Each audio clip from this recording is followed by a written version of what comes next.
get help, build partnerships, build trusting relationships. Most of your success will come from other people trusting you, passing you on to other people who then might be able to hire you to or to buy your product.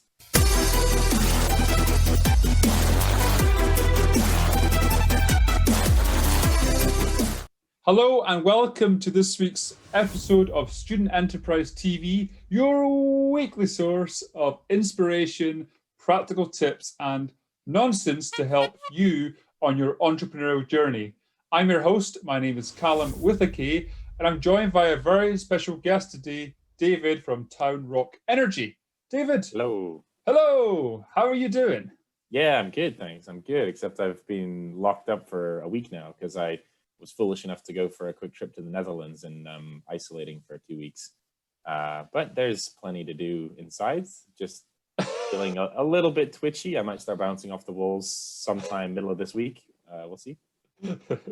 I can see that white wall behind you will be like a different color or be covered in graffiti. Yeah, this is padded, so we're preparing for it. Got a nice soft cushioning to it. That's good, man. So tell us all about you. You know, where did you study? What did you study? And all of that good stuff. Just whatever you want to share. Sure. I studied BSc Geology at the University of St Andrews and graduated in 2013. And for my thesis, I specialized in geothermal energy, specifically sort of hot aquifers in the central belt of Scotland. So, again, geothermal energy for people like me, what does that mean? It means getting heat energy out of the ground. So everywhere in the earth, you have a gradient of temperature which increases as you go deeper, and different parts of the world it gets much hotter much more quickly. So Iceland is magma, relatively near the surface, whereas in Scotland we don't have any active volcanoes, unfortunately. So we have to drill a bit deeper into the ground before you can get temperatures that would be directly useful for example heating homes. But it's also much more broad than that. You can use a heat pump to take heat from just about any medium and you make it a useful temperature. And I won't go too deep into that hole right now, but you should just Google how does a heat pump work, and you'll get some nice explanatory diagrams and videos.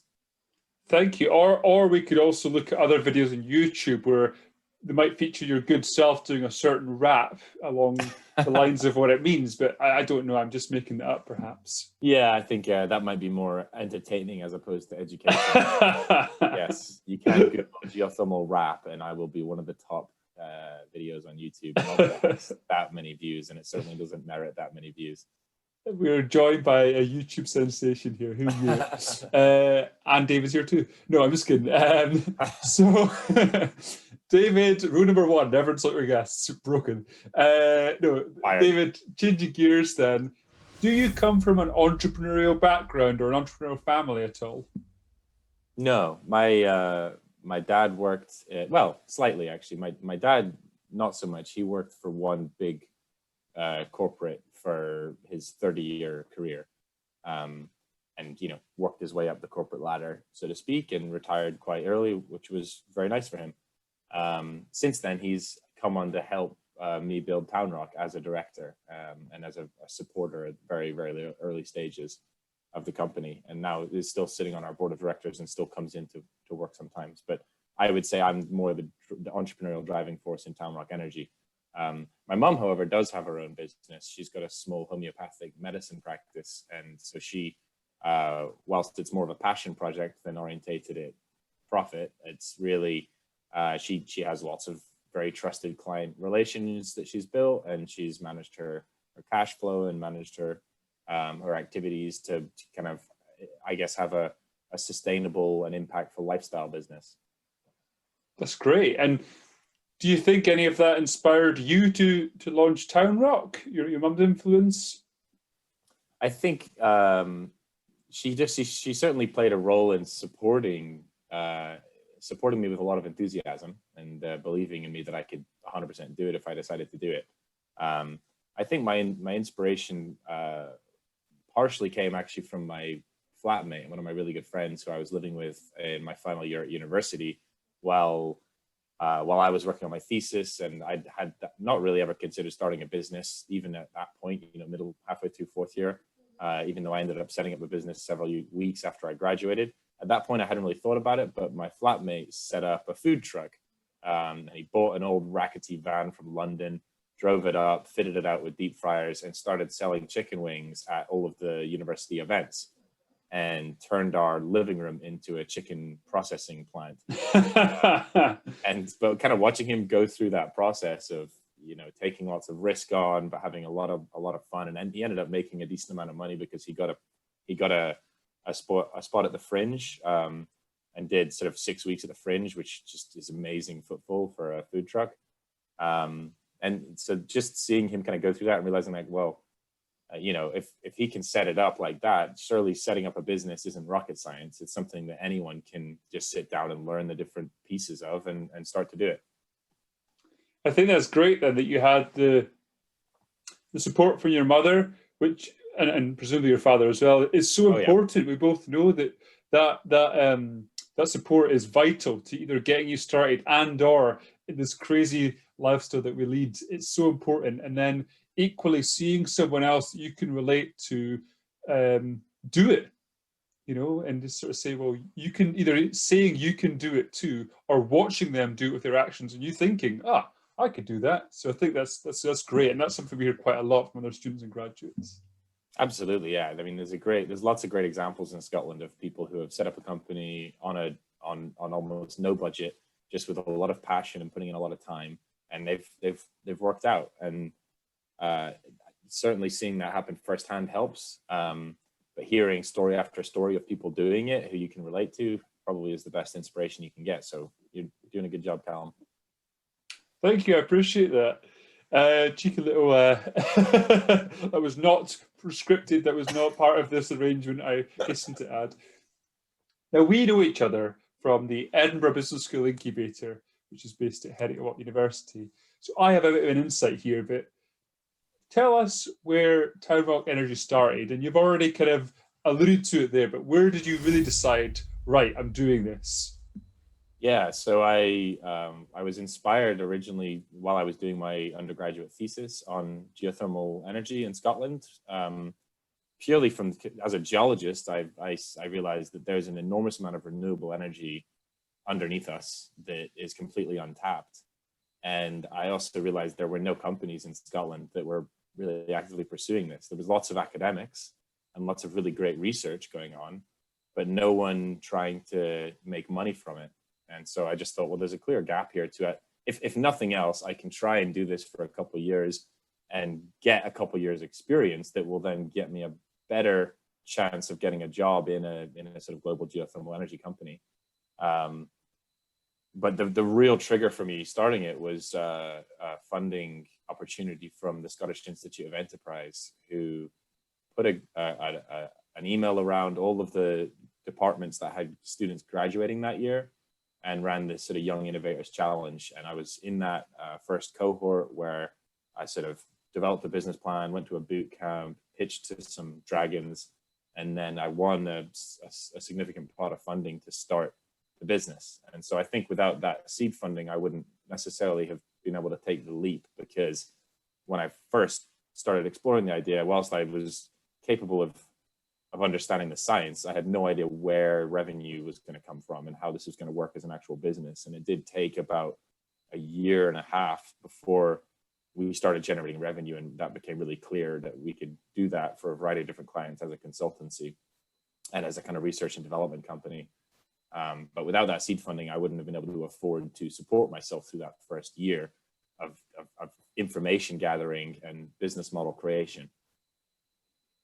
It's interesting, again, your story is so similar to others. We work with other students and graduates who've got an idea or a passion or insight or expertise, but the business side is where they lack, or the funding or the experience, and that's where we can help. And that's something that we hear quite a lot. And to us, we find that easy, whereas you find the hot rocks beneath your feet, the heat beneath your feet easy, and bringing the two of them together is like a match made in Well, it's interesting because you tend to think at university that you need to study business, and that it's another 4-year degree, like a 4-year geology degree. But actually, I mean, whilst I'm not discrediting those degrees, it's not something that you have to learn over a structured 4-year program. You can learn it simply by talking to other people that run similar businesses. The best learning experience I had, and whilst I had great mentors through SIE, and I found great mentors on the sort of technology side from academia, the best experience was actually getting our first client, who was another renewable energy consultancy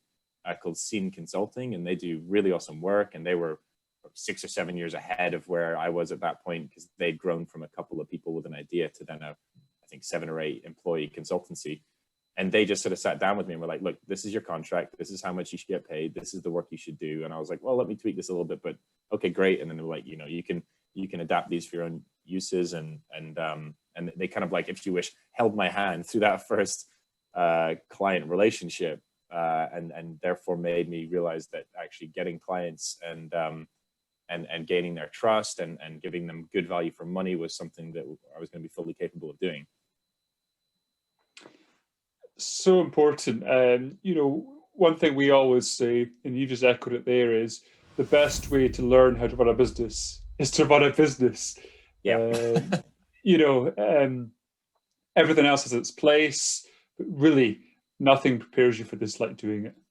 Yeah. I mean, and same for anything really. Learn by doing. Learn by doing. I love it. There's a very casual glance to the questions there. I'm so smooth at interviewing. David, what's been the biggest challenge? So putting aside COVID and the pandemic and all of that, but before that, or out with that, what's been the biggest challenge with growing TownRock over the last 5 years?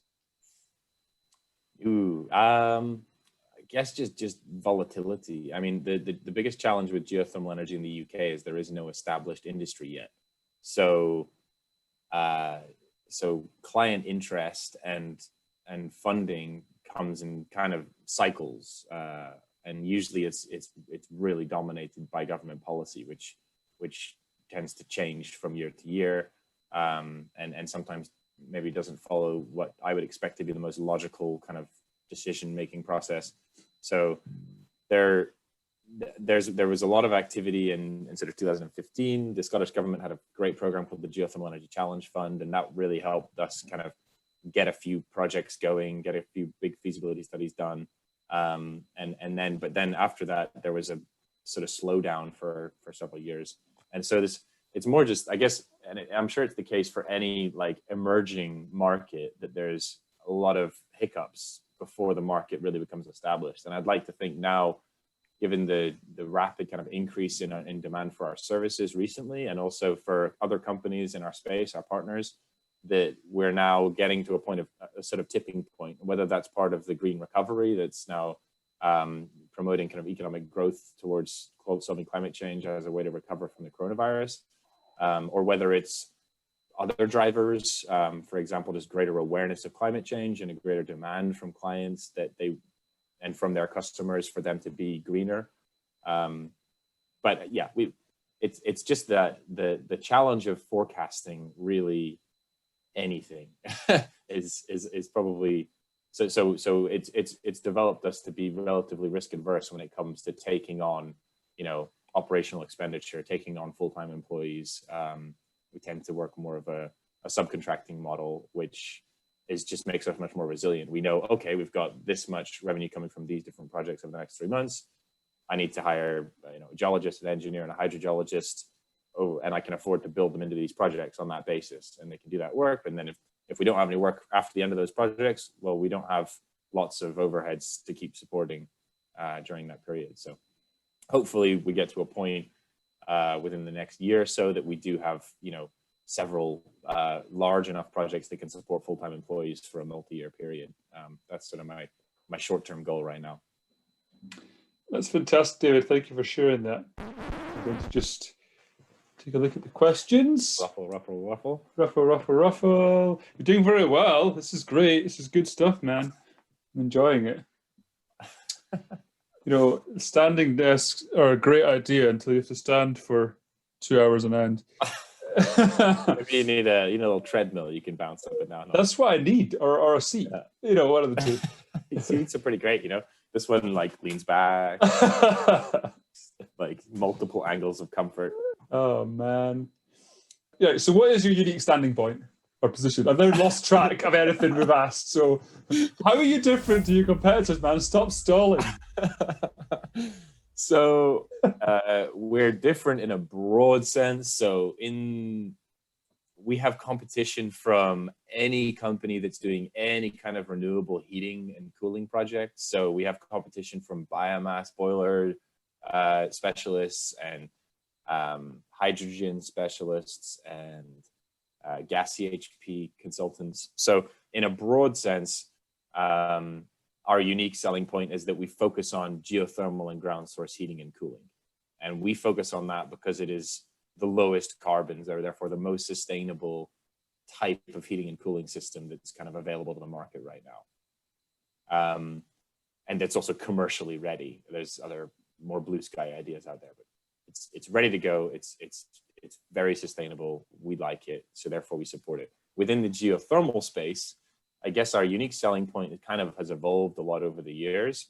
And now I would say it's sort of that we are a one-stop shop for all flavors of geothermal and ground source heating and cooling. Other geothermal consultancies will focus on one specific type of geothermal energy, and whether that's geothermal power plants in Cornwall, or whether it's closed loop ground source heat pumps for domestic heat supply. We can consult on those two different types, but we also cover all the other different types as well.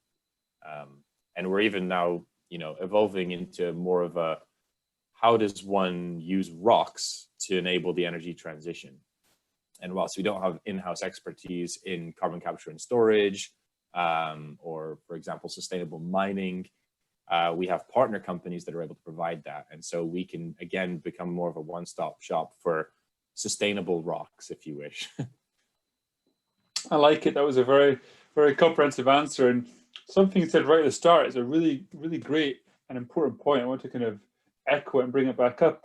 You may not even be aware you said it because you were in autopilot, but like you said, you're a professional, so you have rehearsed for this. So I'm sure it was all planned. But you said the competitors aren't just in geothermal; they're potentially other sources of getting energy. And I think that's a really important point, because something you need to think about when it comes to your competitors are, don't just look at your immediate competitors. So for us, we are business advisors or offer business support to students and graduates.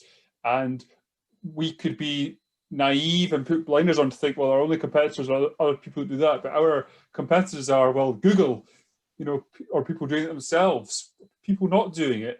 So I think it's really important when you look at your competitors to look at the whole spectrum of those that are immediate competitors, the alternatives that still solve the problem, that are not your competitors, then doing it yourself or not doing it. So I think that's a really great point. Yeah, good. And then you, as you've said, you've kind of been on a journey with your or evolving your unique selling point over the years, whereas other firms have specialized, whereas you guys offer the kind of, as you say, the one-stop shop, which is cool. Yeah, I was listening. Yeah. I was listening intently. Yeah, you were. Well done. I was just proving how smart I am. No, how much I was listening. I think I've been driven here by passion to reduce carbon emissions, and I realized that there is no one type of solution, and that actually, to prove that a geothermal or a ground source heating system is the best option, we need to actually compare it against all the others, and you can't. There is no silver bullet to solving climate change. It's going to be a mix of thousands of different solutions that are all complementary, and all kind of on any individual project, there's going to be a different combination of those solutions that are the best option. So it's very complicated, and there's a lot of very bright minds working on this across private sector, public sector, and academia. But just having a little piece of that puzzle that I'm working on and that TownRock's working on is certainly very motivating. I bet, and we definitely need more people like you. So if you're watching and you're thinking of a green energy idea, just as like a really niche audience we're now attracting clear to this channel, but seriously, just do it, because as you say, David, we need more people that are in this space doing this really, really important mission. Well, and there's so much evidence now that shows that doing doing the right thing for the environment and for people. So having social and environmental responsibility built into your business plan is good for business. You know, there's throughout the last year, and partially as a result of coronavirus reducing demand for oil, we've seen for the first time ever a renewable energy company in America have a larger market cap than the oil company. So we saw, I believe they're called Next Gen, have grown in market cap valuation over ExxonMobil, and that's just a really that's an incredibly historic moment for renewable energy. That's fantastic. I love that. Okay, glance at the questions. So smooth.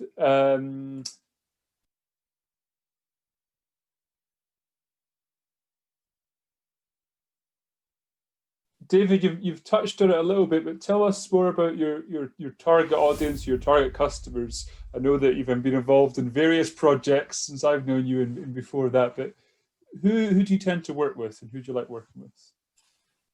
Who do we tend to work with and who we like working with? So they have to be fairly big. So we whilst we get lots of inquiries from individuals with houses who want to know, can they install a ground source heat pump? That's not our target market. I will tend to just then point them towards a supplier of heat pumps, and they can talk to them, because they're not going to, necessarily be able to afford our consultancy services to help us advise on their house. So we tend to work for larger customers that are looking at building larger, hundreds of kilowatt minimum heating and cooling systems. So that's still a very broad target audience. Some types of companies we've worked for in Scotland are anything from universities. We've worked for St Andrews and Heriot-Watt, and recently Strathclyde. And we've also worked for Diageo and some of their sort of distilling and malting sites. And then a number of clients of ours are large landowners, so they're interested to know how do they use the geological assets underneath their land to help their long-term land management plans with regards to environmental sustainability, as well as increasing their profit margins and their revenue from their land at the same time. So it's a really broad mix. Also, some clients are from the public sector. We're working for a couple of local authorities right now, helping them understand, both on a specific project scale, how does geothermal heating and cooling decarbonize one or more of their public buildings, but also how does their strategy for decarbonization get impacted by the availability of geothermal resources across their area. So it's pretty broad, but I guess, fundamentally we work for larger organizations that have quite a large asset base. Nice, comprehensive answer. Thank you.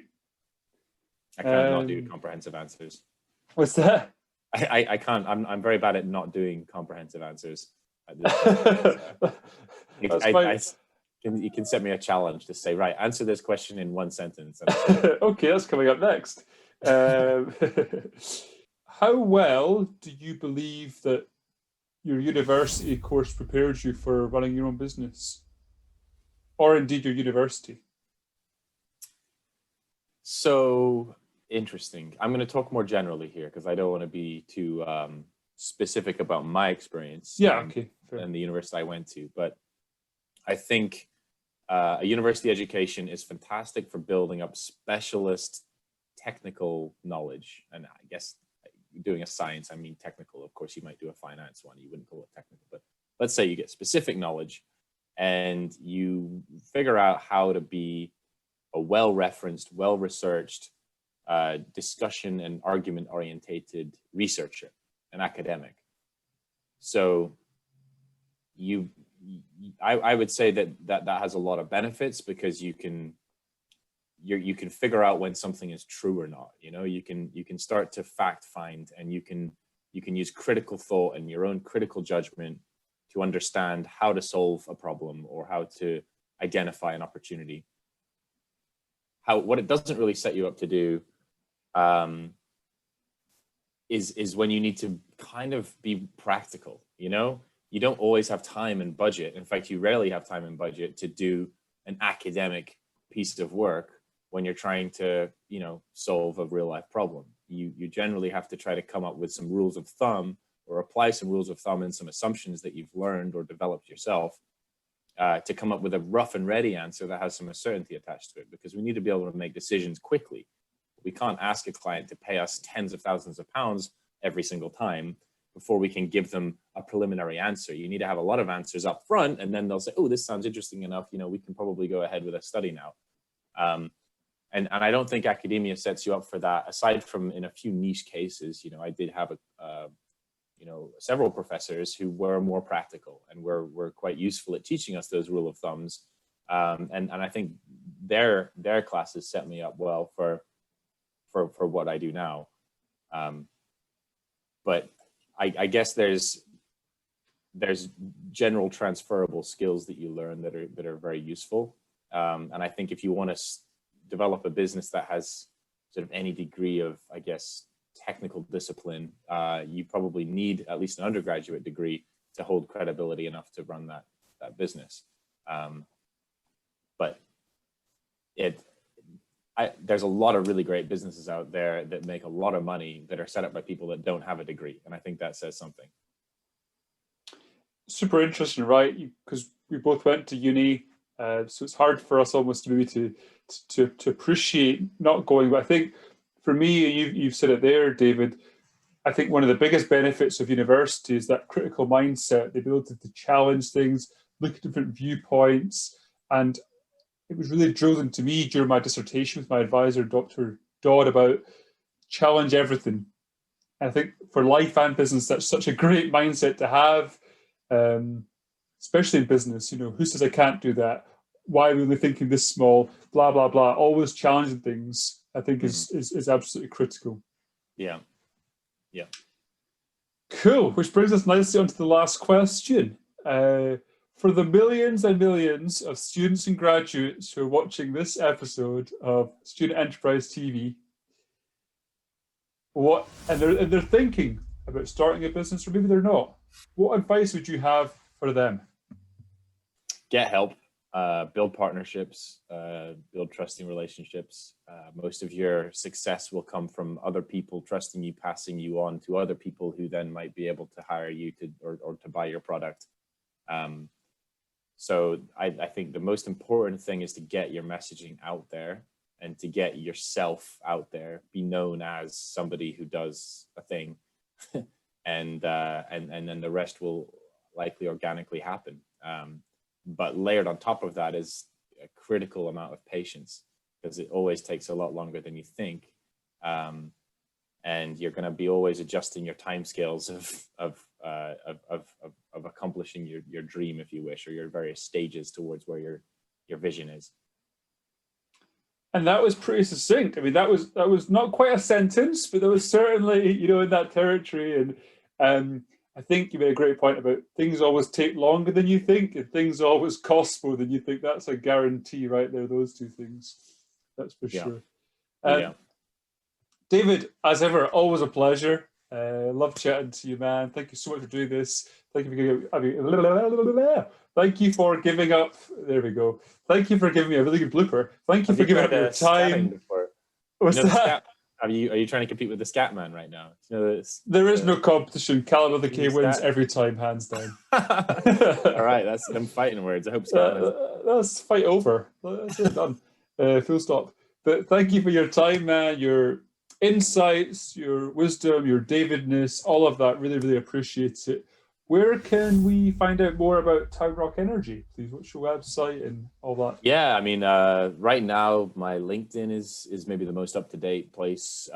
We've been building a new website for quite a long time now, but it is getting the finishing touches put on it. I mean, the new website is already out there. There is information, but we're still in the process of updating like the most recent news and the most recent projects and the team. And so within a month, I think the website will be completely up to date and nice and shiny and new and navigable. But yeah, in the meantime, LinkedIn's a good place. And I've recently been getting a lot of approaches from LinkedIn on people who are looking to change their careers and move, for example, from the oil industry into geothermal energy or into renewables in general. And I enjoy having a couple of those conversations every week to just help people understand what a more practical route is to get into renewable energy and be part of the energy transition, because it is the growth sector right now. I mean, I'm sure there'll be a lot of stats that come out that during the lockdown, the many of the companies that actually grew and did well were ones that are engaging with the energy transition versus not. So yeah, it's a very important place to really look hard at if you're thinking of starting a business. Here, here. And as you said earlier, climate change is real. So the more people that are fighting the good fight together, the better for all of us. So keep doing what you're doing. It's awesome. And thank you again. All right. Thanks, Kallum. Appreciate it. Thank you, man. And thank you for watching. I really, really appreciate it. If there's a topic you would like us to cover right here on Student Enterprise TV on a future episode, drop it in the comments, crack the TV, or email us. That's all for this week. We look forward to seeing you right here next Tuesday.